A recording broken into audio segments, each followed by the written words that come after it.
Hi everyone, I'm here with Rob Tyler here again. We were going to chat a little bit about what's going on in the market at the moment, and one of the things we were chatting about just beforehand was that since the pandemic and the last couple of years, people's levels of stress and anxiety has been increasing, and we were just chatting a bit about maybe some of the tools and techniques to help with that.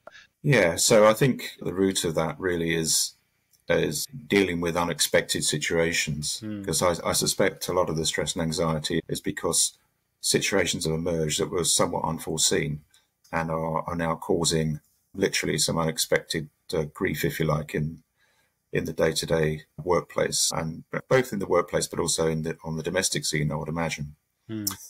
So what I would say is that as a baseline for that, there's no sort of cure-all. Situations are very individual. And I think you have to regard it as being a very personal situation. It's you and what makes you as a human being dealing with the situation you find yourself in. So there's no average experience, and there's no, in a pure sense, there's no right way of dealing with it. And I think it's not about getting to the right answer. It's really about getting to a solution that works for you and finding your own way forward. And I think coupled with that really is taking opinions from other people. What are the merits of that? What I would suggest is that it's a good thing to try and get other people's ideas, but ultimately any opinion that you might get will be based on their experiences and their interpretation of the situation you're in. It's something to think about really. Is ultimately, I think it is for the individual to weigh up their own situation, take in as much information as you can, but ultimately really make your own decision and figure out what works for you.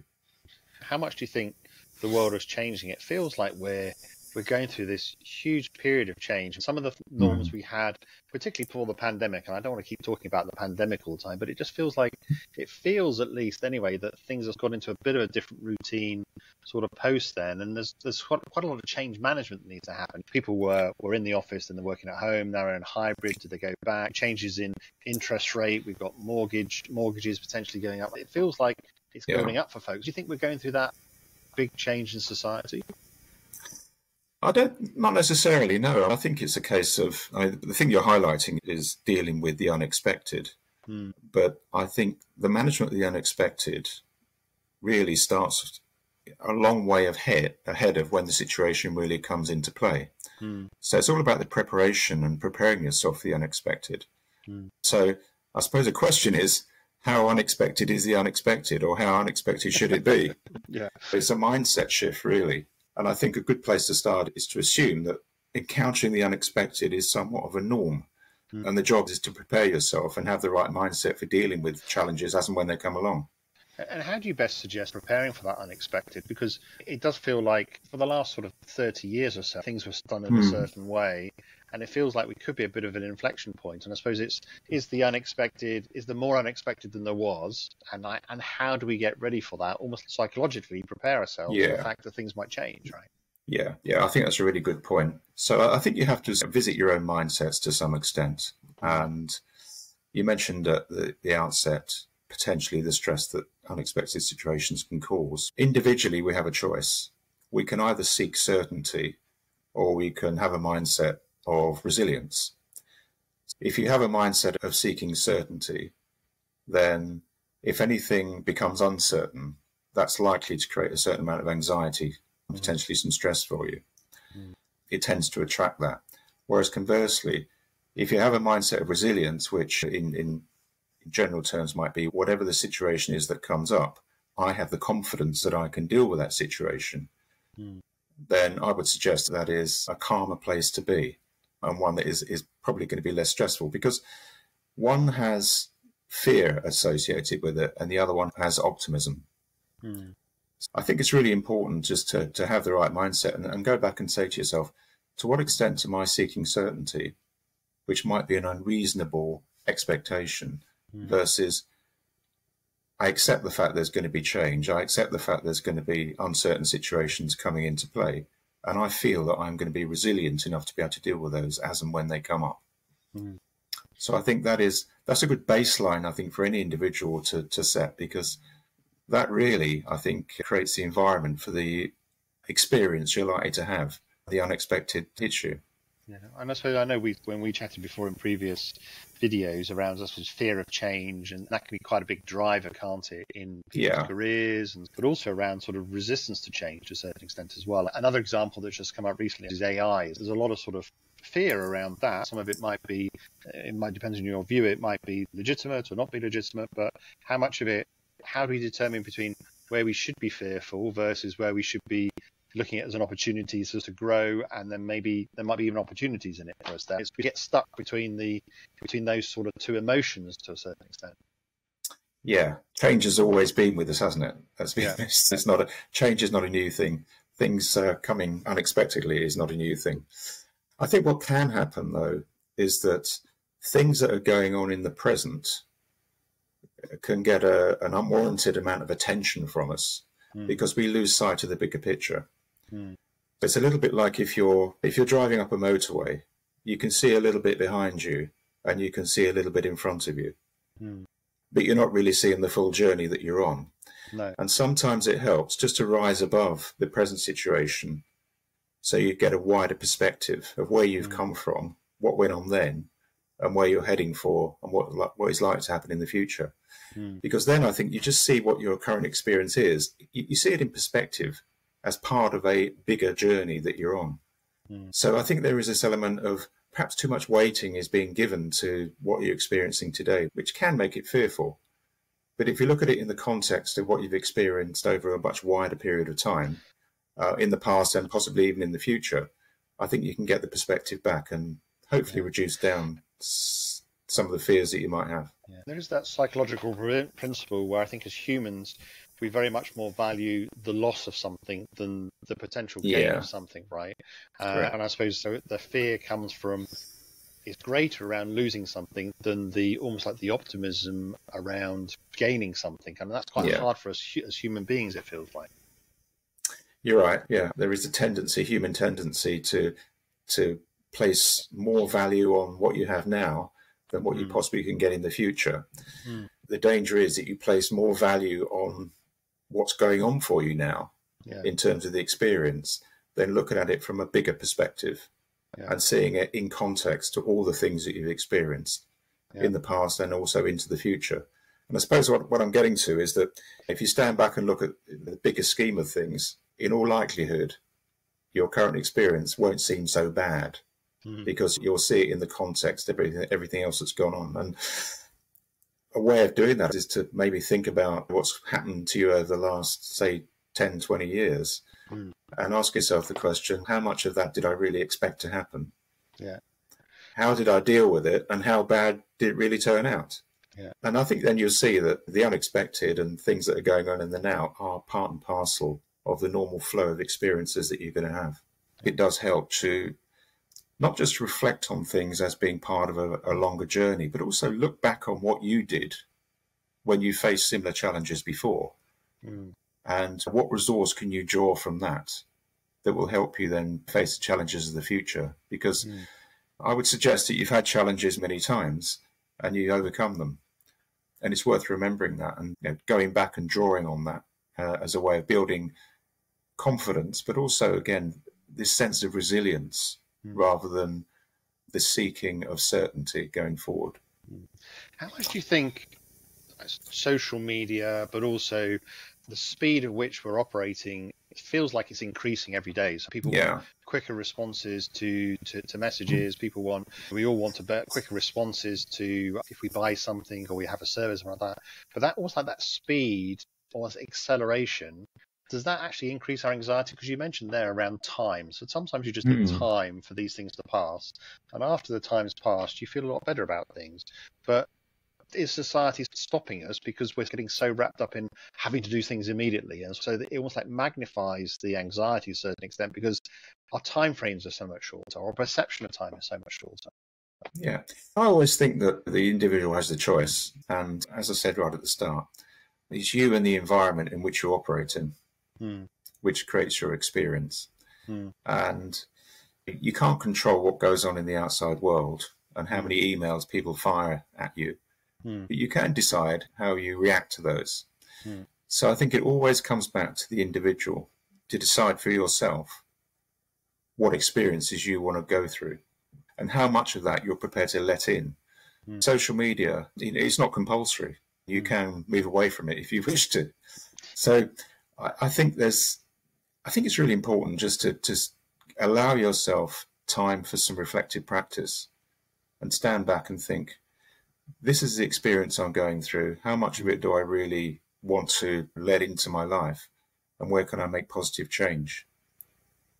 And be in control of it. I think that's really important, to take control of it and not let the situation control you. Yeah.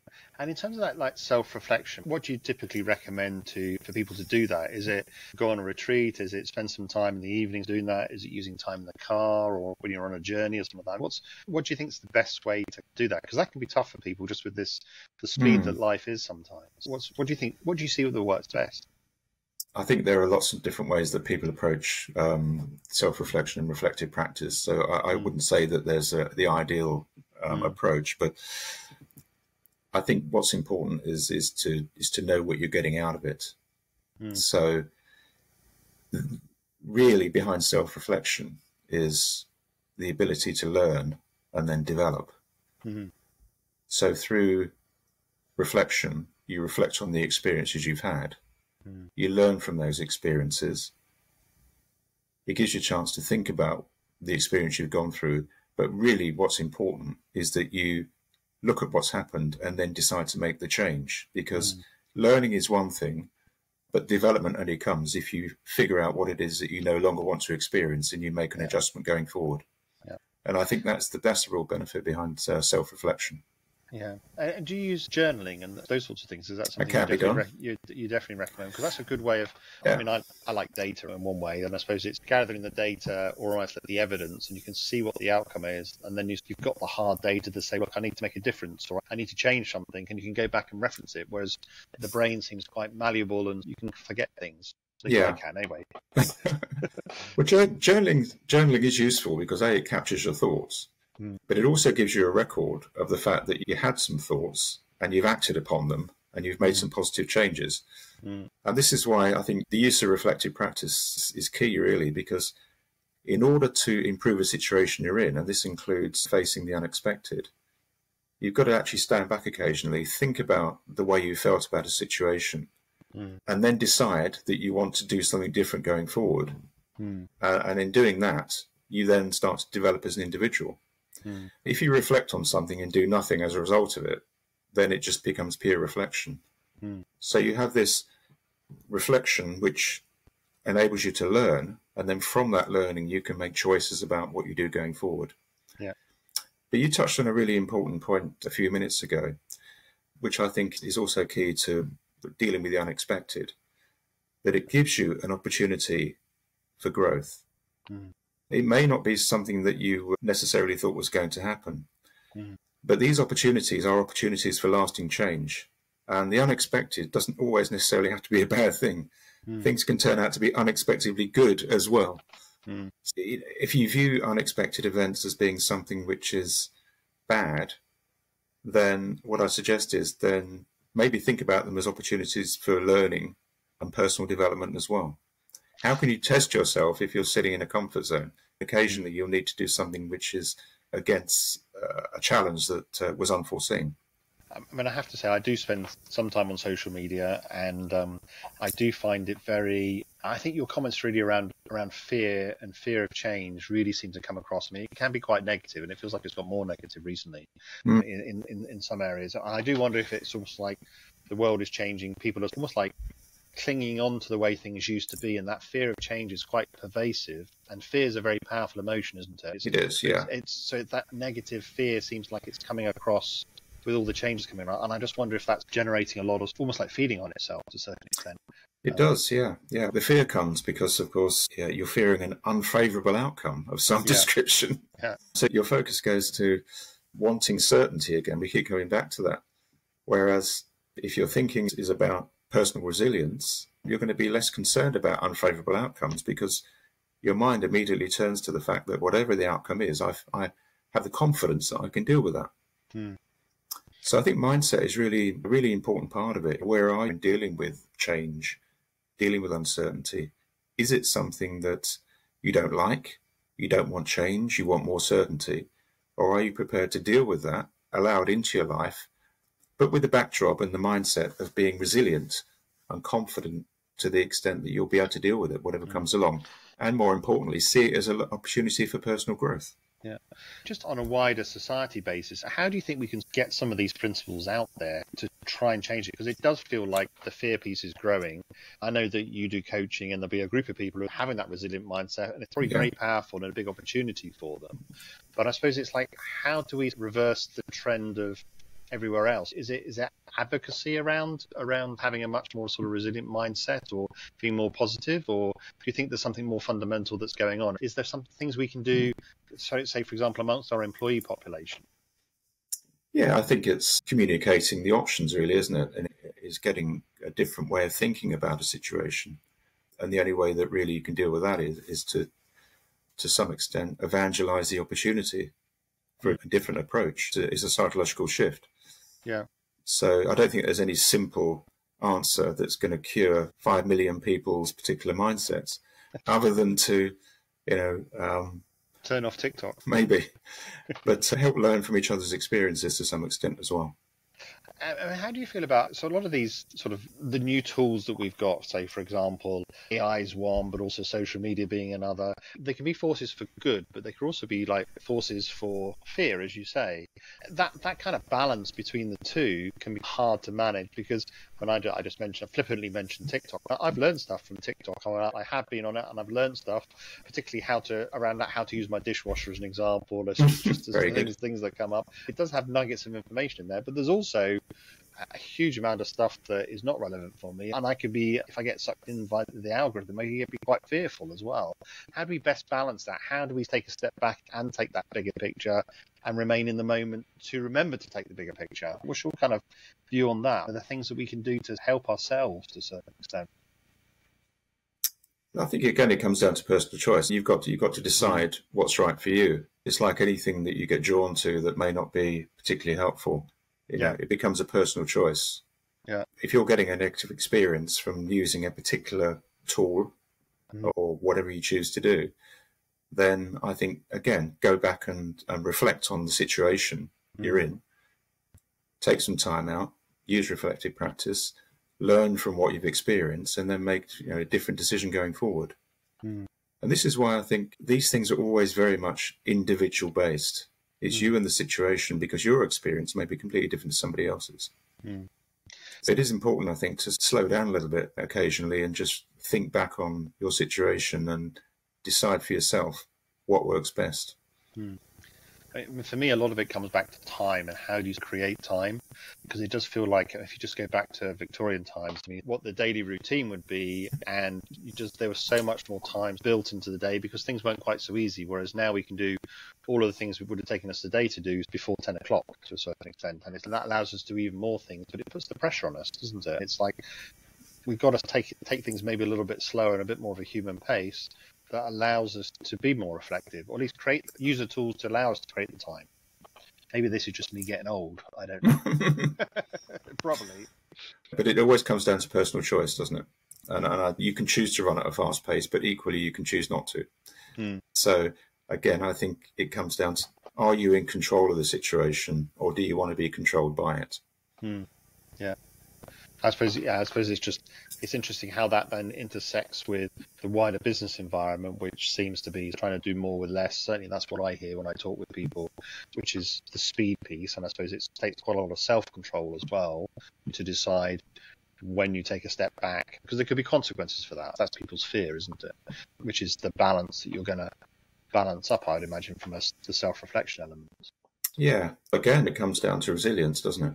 Because if you have a mindset of resilience, again, you're going to be less fearful of a negative outcome, because you'll trust that whatever comes your way, you will find a way forward and you'll find your way of dealing with it.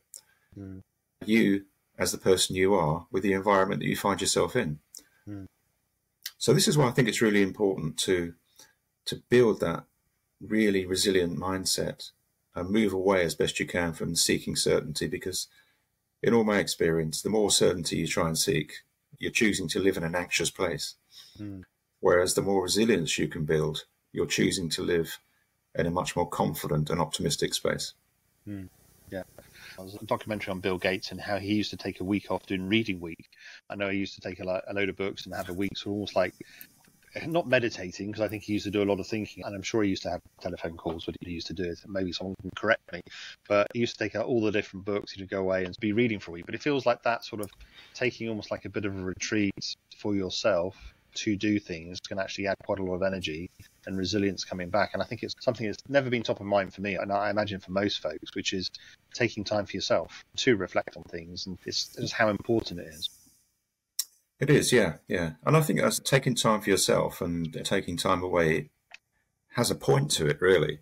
Apart from just going off and enjoying ourselves, I think it does present an opportunity to be able to take stock of the situation you're in. Again, reflect on it. What learnings have you achieved, and what will you do differently going forward? Yeah, because we can all make improvements, whatever situation we're in. We can all make improvements to what we choose to do in life. Taking time out is important. So if you're running at 100 miles an hour constantly, then by definition, you're not giving yourself that opportunity.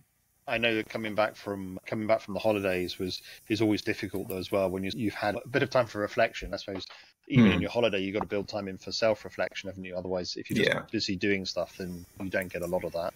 But even when you've been relaxing, coming back and then getting back up to speed, it's quite interesting, at least watching the change in yourself in terms of being very quiet or in a holiday mode to then having to run at 110 miles an hour because that's what the people around you are doing, and watching that change and how we adapt to that, I thought was quite interesting this year, at least anyway. At least coming back. So for me, what comes across, at least in terms of this time around, was just making sure that we're taking the time. There's a few things that we touched on. I think it's worth revisiting your mindset regarding unexpected events, because if unexpected events are creating anxiety, it's worth thinking about a strategy for preparing yourself for those. And this is where you stand back and say, okay, am I fearful of the unexpected, or am I prepared actually to build some resilience and trust that I will deal with it? Do I see it as a negative, or do I see it as an opportunity for personal growth? I'm going to get something out of it. I'm going to be able to test myself. Do I believe that I have set myself any limiting thoughts that are saying to me, well, whatever happens, I'm not going to be able to deal with it? And are they even valid? So there's an element of also building your personal trust, if you like, in your abilities to be able to cope with whatever there is going forward. And is uncertainty such a bad thing? Things can actually be better in the future than you expect. So again, if you're labeling uncertainty as a negative, then maybe that's a mislabel. Okay, well, it's really interesting to chat with you, Rob. As ever, thanks very much for making the time. I really appreciate it. My pleasure, Chris. Always a pleasure.